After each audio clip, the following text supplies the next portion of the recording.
27 лет отмечает Североосетинский поисково-спасательный отряд МЧС России. За это время удостоился немалого количества наград. Дважды был признан лучшим, получил кубок лучшей спасательной службы МЧС России. А в 2008 году отряд наградили кубком МЧС России за доблесть и высокий профессионализм при спасении людей.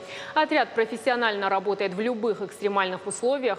В июле 1992 года спасательная служба насчитывала порядка 50 человек.